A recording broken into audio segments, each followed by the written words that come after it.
Assalamualaikum warahmatullahi wabarakatuh. Selamat datang di channel kami Navarel Farm. Musim hujan seringkali menjadi tantangan tersendiri bagi para petani cabai.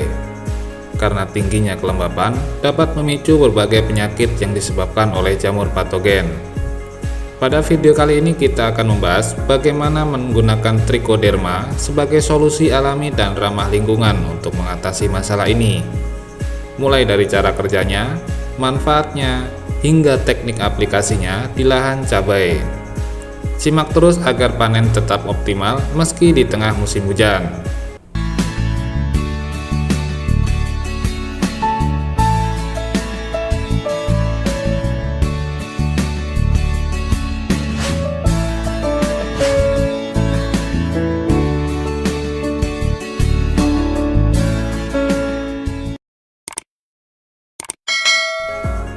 Musim hujan kerap menjadi tantangan tersendiri bagi para petani cabai. Meskipun air merupakan elemen penting dalam pertumbuhan tanaman, namun curah hujan yang berlebihan bisa memicu berbagai kendala dalam budidaya cabai.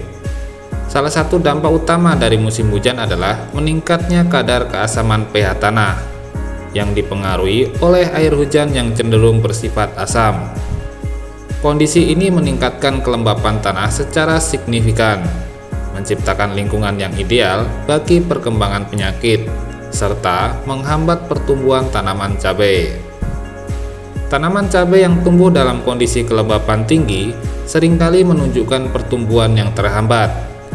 Cabai cenderung mengalami kerontokan bunga dan buah, serta menghasilkan buah yang lebih kecil. Hal ini dapat mengurangi produktivitas dan kualitas hasil panen, yang pada akhirnya berdampak pada pendapatan petani. Musim hujan membawa kelembapan tinggi yang memicu berkembangnya berbagai jenis jamur patogen. Tanaman cabai yang sangat sensitif terhadap lingkungan yang basah menjadi rentan terhadap serangan penyakit yang disebabkan oleh jamur. Berikut adalah beberapa penyakit umum pada tanaman cabai yang disebabkan oleh patogen beserta penjelasan ilmiahnya. Yang pertama adalah Anthracnosa atau pate. Penyakit ini disebabkan oleh jamur Colectrichum capsicii. Anthracnosa menyerang buah cabai, terutama yang sudah hampir matang. Gejala awal Anthracnosa terlihat pada buah cabai yang mengalami bercak bulat cekung berwarna hitam hingga coklat tua. Lama-kelamaan, bercak ini membesar dan buah akan membusuk. Bercak tersebut juga dapat mengeluarkan massa spora jamur berwarna merah muda atau oranye, terutama di kondisi yang sangat lembab. Yang kedua adalah busuk batang. Busuk batang disebabkan oleh Phytophthora capsicii, sejenis omicet atau organisme mirip jamur. Patogen ini sangat menyukai kondisi tanah yang tergenang dan lembab. Tanaman yang terinfeksi akan mengalami busuk pada batang dan akar. Batang cabai akan menghitam dan layu. Daun-daun terinfeksi akan cepat menguning, kemudian layu dan rontok. Pada buah, Phytophthora menyebabkan busuk basah berwarna coklat gelap hingga hitam. Yang ketiga, layu fusarium. Layu fusarium disebabkan oleh jamur Fusarium oxysporum yang hidup di dalam tanah dan dapat bertahan dalam waktu yang lama, bahkan hingga bertahun-tahun, tanpa tanaman inang. Jamur ini menyerang tanaman melalui akar dan kemudian menyebar ke sistem vaskuler yang bertanggung jawab untuk mengangkut air dan nutrisi ke seluruh bagian tanaman. Gejala awal ditandai dengan layunya daun-daun muda pada siang hari yang kemudian tampak segar kembali pada malam hari. Namun, seiring perkembangan penyakit, layu ini akan menjadi permanen menyebabkan tanaman mati. Budidaya tanaman cabai selalu dihadapkan pada berbagai tantangan. Salah satunya adalah serangan patogen penyakit seperti jamur dan bakteri. Untuk menghadapi tantangan ini, semakin banyak petani yang beralih menggunakan agensi hayati sebagai solusi pengendali yang ramah lingkungan dan efektif. Agensi hayati yang terdiri dari mikroorganisme alami seperti Trichoderma. Trichoderma adalah jenis jamur yang banyak digunakan sebagai agensi hayati dalam pertanian. untuk mengendalikan berbagai patogen tanaman. Jenis jamur ini dikenal karena kemampuannya melawan mikroorganisme penyebab penyakit, terutama jamur patogen di dalam tanah seperti Fusarium, Phytophthora, Rhizoctonia, Colectrichum, dan Pythium. Selain itu, Trichoderma juga membantu meningkatkan pertumbuhan tanaman dan memperbaiki kesehatan tanah. Jadi, di lahan kami ini, untuk tanaman yang sudah besar dan tanaman baru kami, pemberian Trichoderma selalu kami aplikasikan. Waktu aplikasi yang kami lakukan, kocor sebelum tanam dan dikocor selang sehari aplikasi pupuk susulan. Sehingga di sini dalam aplikasi Trichoderma Biosigma, karena sebagai amunisi yang menabung jamur baik untuk mengendalikan jamur patogen di musim hujan. Beberapa manfaat Trichoderma adalah yang pertama, pengendalian patogen tanaman. Trichoderma sangat efektif dalam mengendalikan patogen yang menyerang akar dan batang tanaman, terutama penyakit layu Fusarium, busuk batang, dan penyakit lain yang disebabkan oleh jamur tanah. Penggunaan Trichoderma dapat mencegah penyebaran patogen serta mengurangi kebutuhan akan fungisida kimia. Yang kedua, meningkatkan pertumbuhan tanaman.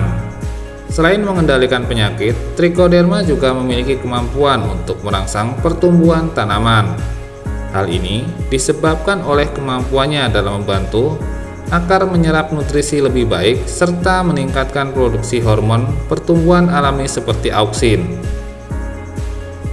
Yang ketiga, meningkatkan kesuburan dan kesehatan tanah. Trichoderma berperan dalam memperbaiki struktur tanah dan meningkatkan aktivitas mikroorganisme tanah lainnya. Jamur ini membantu memperbaiki kesuburan tanah dengan meningkatkan ketersediaan nutrisi dan mendorong perkembangan mikroba tanah yang bermanfaat. Yang keempat, ramah lingkungan. Sebagai agensi hayati, Trichoderma tidak meninggalkan residu kimia yang berbahaya, sehingga lebih aman bagi lingkungan, kesehatan manusia, serta hewan. Ini menjadikannya pilihan yang lebih berkelanjutan dalam praktik pertanian modern. Cara kerja Trichoderma adalah sebagai berikut. Yang pertama, mekanisme kompetisi ruang dan nutrisi. Trichoderma bersaing dengan patogen dalam hal ruang dan nutrisi. Ketika diaplikasikan ke tanah atau akar tanaman, Trichoderma mengkolonisasi zona akar lebih cepat daripada jamur patogen. Dengan menguasai ruang dan menyerap nutrisi lebih dulu, Trichoderma mencegah patogen berkembang biak. Yang kedua, mikoparasitisme atau parasitisme terhadap patogen. Salah satu keunggulan Trichoderma adalah kemampuannya untuk menghancurkan patogen melalui proses mikoparasitisme. Dalam proses ini, Trichoderma mengeluarkan enzim-enzim tertentu yang melarutkan dinding sel patogen, menyebabkan patogen mati. Misalnya, enzim kitinase yang dihasilkan oleh Trichoderma mampu merusak dinding sel jamur patogen yang terdiri dari kitin. Yang ketiga, produksi senyawa antifungal. Trichoderma juga menghasilkan senyawa bioaktif yang bersifat antifungal. Senyawa-senyawa ini seperti glitoksin dan viridin mampu menghambat pertumbuhan patogen tanaman secara langsung dengan merusak sel-sel patogen atau mengganggu proses metabolisme mereka. Lalu, bagaimanakah cara pengaplikasiannya? Cara pengaplikasinya adalah sebagai berikut. Yang pertama, aplikasi pada tanah. Trichoderma biasanya diaplikasikan dengan cara dicampurkan ke dalam tanah atau media tanam. Ini dapat dilakukan saat persiapan lahan sebelum tanam atau selama proses penanaman dengan mencampurkan produk Trichoderma ke dalam pupuk organik atau air.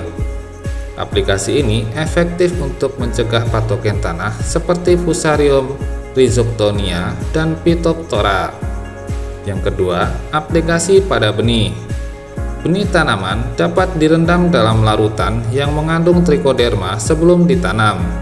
Hal ini memberikan perlindungan dini terhadap patogen yang ada di tanah dan membantu bibit berkembang lebih kuat.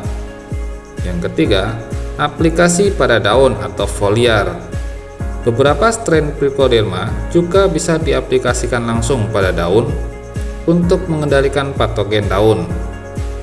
Penyemprotan trichoderma pada daun membantu melindungi tanaman dari infeksi jamur seperti Colectrichum penyebab antraknosa. Sebagai catatan penting, dalam aplikasi trichoderma tidak seinstan yang kita bayangkan. Meski dia juga berperan sebagai biofungisida, tetapi efeknya tidak secepat fungisida kimia. Sifat dari trichoderma itu sendiri pelan tapi pasti. Dan satu hal yang penting perlu diperhatikan adalah trichoderma juga membutuhkan tempat untuk hidup. Maksudnya bagaimana? Jika kita tidak asal saja dalam aplikasi trichoderma, sebaiknya sebelum aplikasi trichoderma kita pastikan memberikan bahan organik. Pemberian asupan bahan organik kepada trichoderma membantu meningkatkan kelangsungan hidup dan kemampuannya dalam mengendalikan patogen. Penggunaan bahan organik seperti kompos, pupuk kandang, atau sisa-sisa tanaman menyediakan nutrisi yang dibutuhkan trichoderma untuk bertahan hidup dan berkembang biak. Demikian pembahasan kita tentang penggunaan trichoderma sebagai agen hayati untuk melawan penyakit tanaman cabai di musim hujan. Dengan langkah-langkah yang tepat, kita bisa menjaga tanaman tetap sehat dan produktivitas tetap tinggi, tanpa bergantung pada bahan kimia. Jika sahabat suka dengan konten ini, jangan lupa untuk like, share, dan subscribe agar tidak ketinggalan tips-tips pertanian lainnya. Sampai jumpa di video berikutnya, tetap semangat dan sukses selalu dalam bertani. Wassalamualaikum warahmatullahi wabarakatuh.